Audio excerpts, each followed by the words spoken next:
A második generációs, azaz a V169-es A-osztály az egyik legolcsóbb módja annak, hogy birtokoljuk a csillagot. Az ilyen autók már így 1 millió forint alatt is beesnek a hirdetési oldalakon. Viszont ez már nem annyira stabil technika, mint a régi Mercedesek, az automataváltóval kifejezetten gyakran van probléma. Épp ezért jöttünk el az Autodigit műhelyéhez, hogy megnézzük, hogyan javítják meg.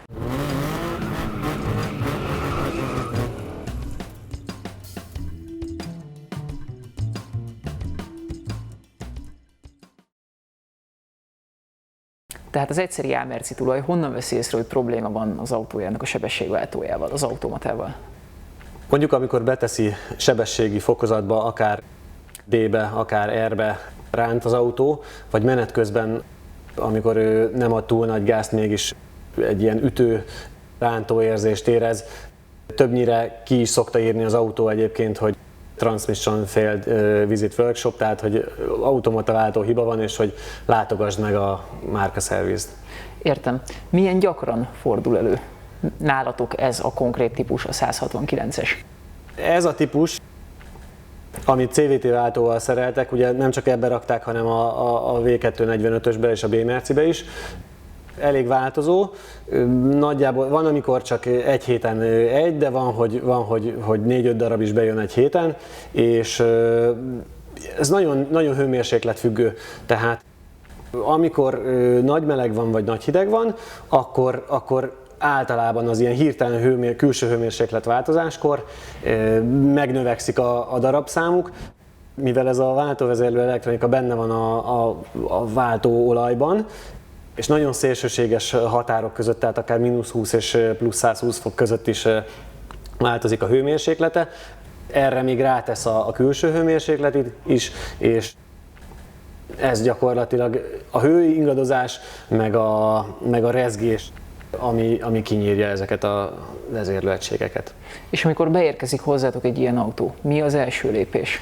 Első lépésként mindenféleképpen hibakódot kell olvasni.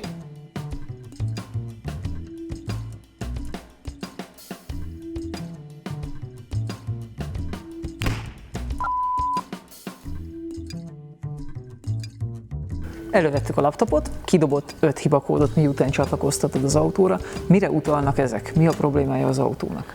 Azt látjuk a hibakódolvasás után, hogy fordulatszám szenzor hibák vannak az autóban, ami egy nagyon gyakori elektronikai meghibásodási hibatünet.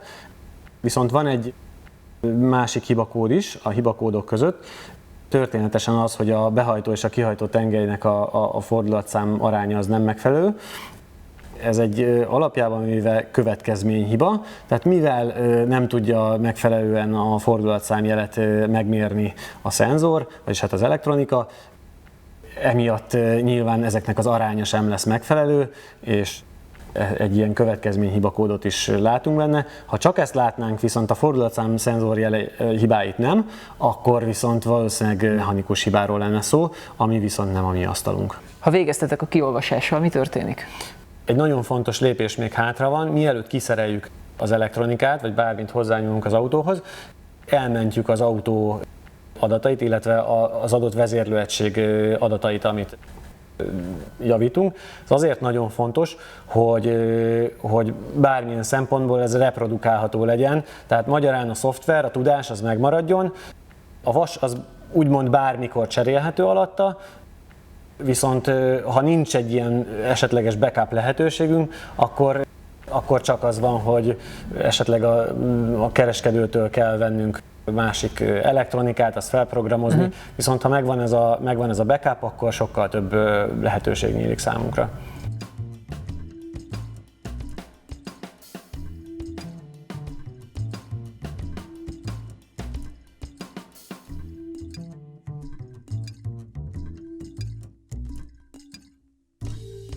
Itt látható a szeleptömb és az olajszűrő.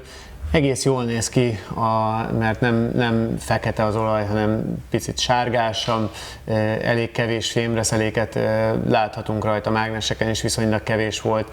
Tehát úgy látszólag ez egy egész jó állapotban lévő váltó lehet.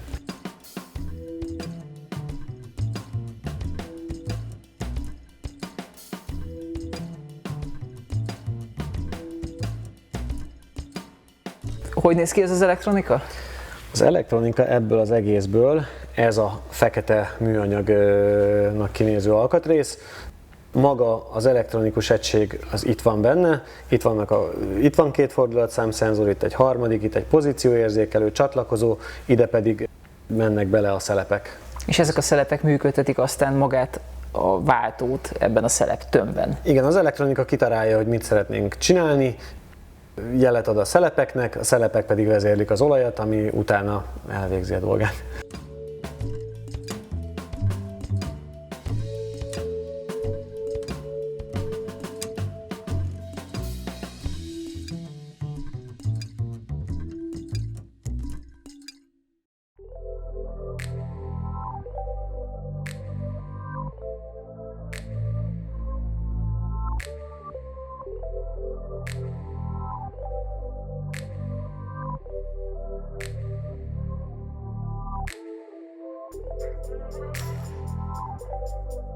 Tehát nálatok a javítás az nem próbálkozás útján történik, hanem annyi volt ebből az alkatrészből, hogy kiépült rá egy struktúra, egy protokoll. Igen. Miért tetováltad meg ezt a vezérlőt? Nagyon fontos, hogy nehogy összekeverjük az ügyfeleknek a vezérlőegységeit, ugye mivel ebből többet javítunk, ezért fontos megjelölni, hogy melyik kié. Értem. És külön kategóriát képvisel az, amit már más javított előttetek. Erre Igen. miért van szükség? Igen, ez a más után javítva, ez a múj betűszó. Erre azért van szükség, mert gyakorlatilag abban a vezérlőegységben már belenyúltak, nem a gyári állapotot találjuk benne. Az esetek nagyon nagy többségében ez többletidőt. Hátrányt jelent nektek. Igen, sajnos. Ebből az állapotból, hogy már nincs benne az autóban és letisztítottátok, hogyan tovább? Most szét fogjuk szerelni az elektronikát, és egy mérnök be fogja vizsgálni, hogy mi a probléma valójában az elektronikában. Most jön az izgi része. Igen.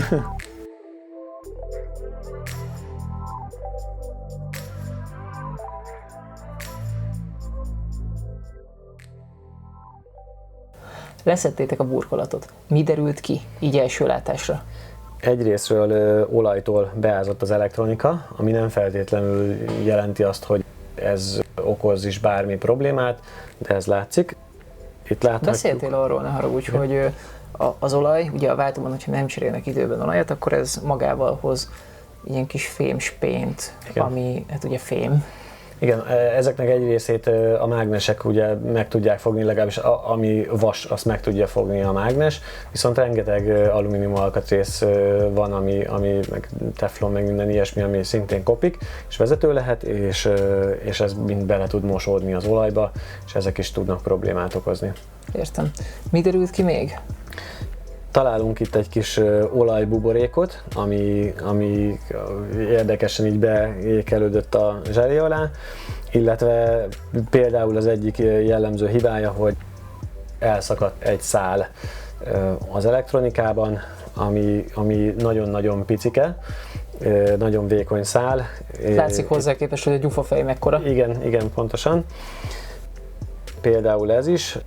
Illetve hát itt a bevizsgálási folyamatnak még nincs vége, jó pár dolgot megnézünk, még megmérünk műszerrel ezen az elektronikán, és amikor ezek mind megvannak, akkor azok alapján eldöntjük, hogy mik azok az alkatrészek, alkatrészcsoportok, amiket cserélnünk kell, ahhoz, hogy ez hosszú távon megbízható legyen az ügyfélnek. Remek. Miért van szükség a zselére? Ez mechanikai védelem? Hővédelem? A zselé megvédi ezeket az alkatrészeket. Itt, hogyha jobban megnézzük, akkor a szilícium lapkák, amik a csippeknek a lelke, ugye ebben vannak ezek a kis utacskák, ezeket meg kell valahogy védeni.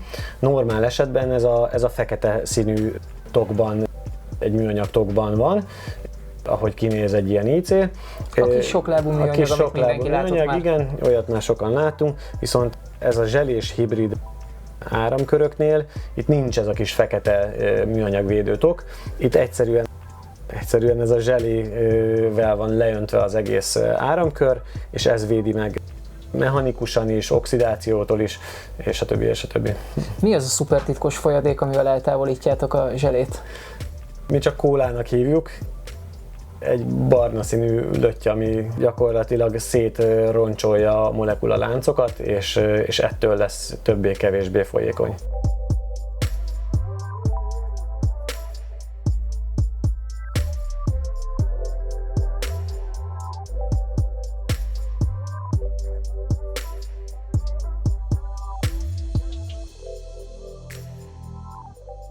Itt zajlik a munka dandárja, a javítás maga a laborban, ahova nem mehetünk be. Igen. Mi történik itt? Itt az operátorok kicserélnek minden olyan alkatrészt, amit a mérnökök megállapítottak, hogy problémás lehet, megjavítják ezeket a hibákat. Nagyon fontos, hogy nem csak azokat az alkatrészeket cserélik, amik most per pillanat rosszak, hanem azokat is, amivel mondjuk egy fél év múlva visszahoznák. Itt egy kristálygömbbe próbálunk nézni, és megállapítani, mi fog még elromlani, ezeket mind kicseréljük és mind megjavítjuk, tehát egy általános teljes felújítást csinálunk az elektronikán.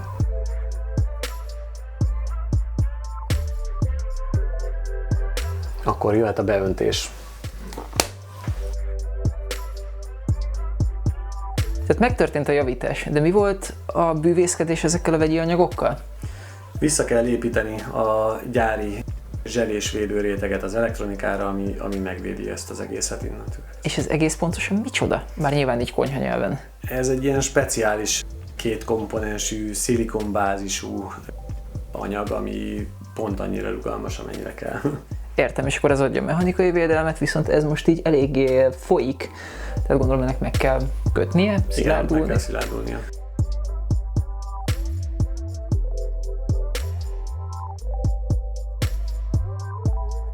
Tehát az, hogy megszáradjon a zselé, megkössön a zselé, Igen. az egy ilyen nagyjából 3 órás folyamat? Hát legalább, igen. Igen, viszont mivel nem holnap akarjuk összerakni, ezért elővettünk egy olyan elektronikát, amit már megjavítottatok, viszont mielőtt visszakerül az autóba, tesztelni kell. Igen. Hogy zajlik a tesztelés? Itt a mérnök kollega összeállítja szelepekkel és bizonyos teszt szimulációs áramkörökkel a váltót, és elhitetjük vele, hogy ő most itt dolgozzon, mármint a váltóelektronika. Úgy állítjátok össze, azt látom itt egy szeleptömb, Igen. ami már jó rég nem látott autót. Igen. Tehát, hogy összerakjátok úgy a szeleptömböt az elektronikában, mintha bent lenne egy autóban? Igen, igen. Mindenféle élőadat paramétert nézünk rajta. Mit kell látnunk, hogyha jó?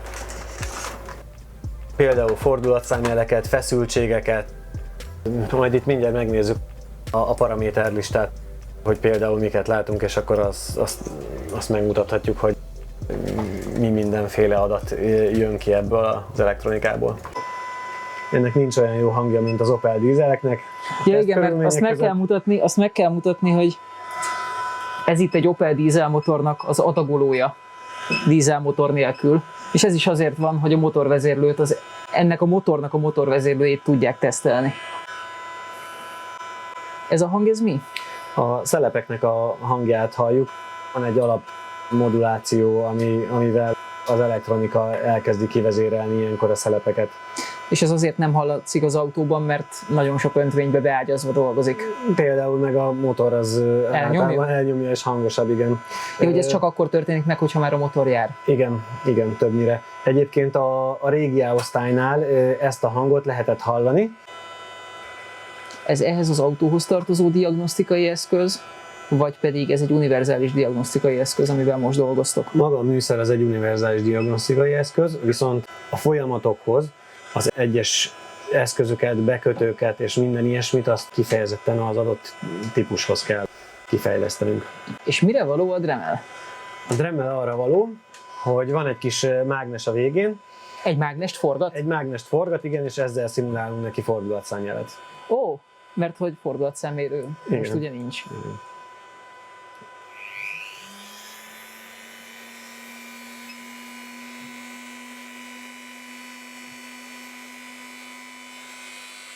Igen. Igen, 380 per min. Megfelelt? Abszolút. Veszi a jelet, jól látja a fordulatot, vezérli a szelepeket, szelepélalapok megfelelőek, úgyhogy ez az egység készen áll az autóra a visszaszereléshez.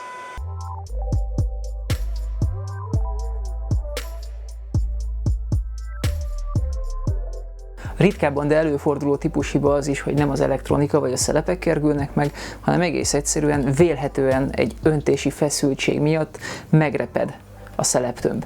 És itt azt mondták a mérnök kollégák, hogy jellemző a típushiba, mert mindig itt, ezen a ponton történik. Itt lehet felfedezni. Nyilván ez ilyenkor mechanikai természetű probléma, ez megy tovább egy szakosodott szerelőhöz. Amíg megköt az elektronikán a friss zselé és visszakerül az A-osztályba, az még legalább egy 4-5 órás mutatvány, így hát azt nem tudjuk megvárni, ezért a folyamat végét ezen a B-osztályon mutatnánk meg, ami ugyanúgy dízel, és ugyanúgy CVT váltós, és ugyanolyan elektronikai javításon esett át, mint a fekete A-merci. Mi fog történni most? Most elmegyünk egy tesztkörre az autóval, és ezzel a diagnosztikai műszerrel megnézzük, hogy minden rendben van az autóval, fogjuk folyamatosan nézni az élő adatokat, és kiderül. Általában, hogy jól sikerült a javítás. Pontosan.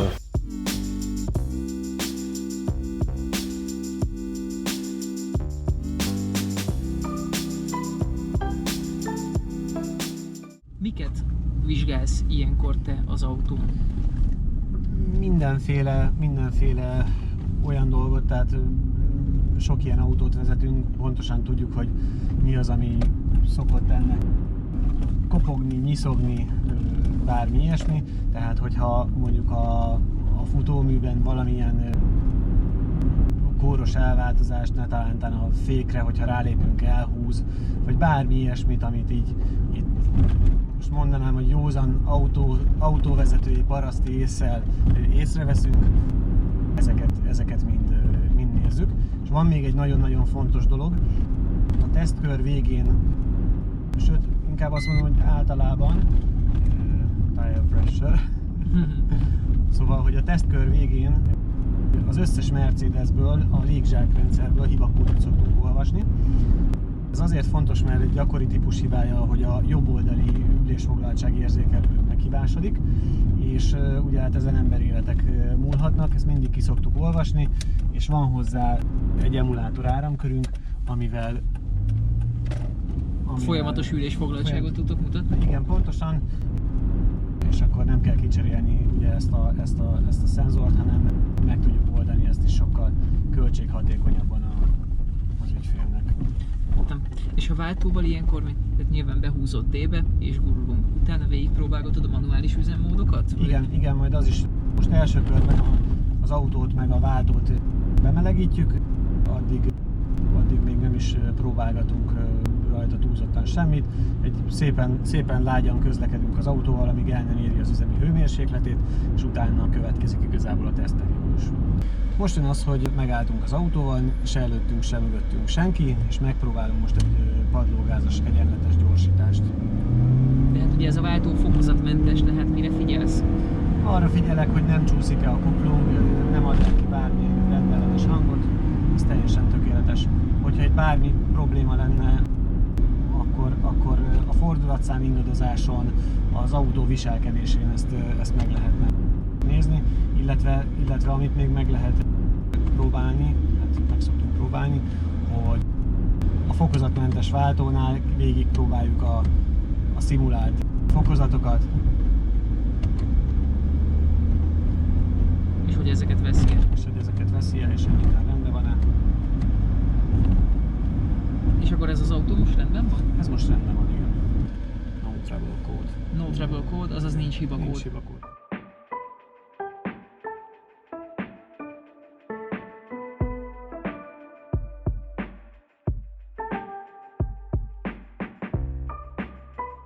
Visszatértünk a próbakörről, de itt még nem ér véget a munka az autóval. Mit is kell ellenőrizni nagyon?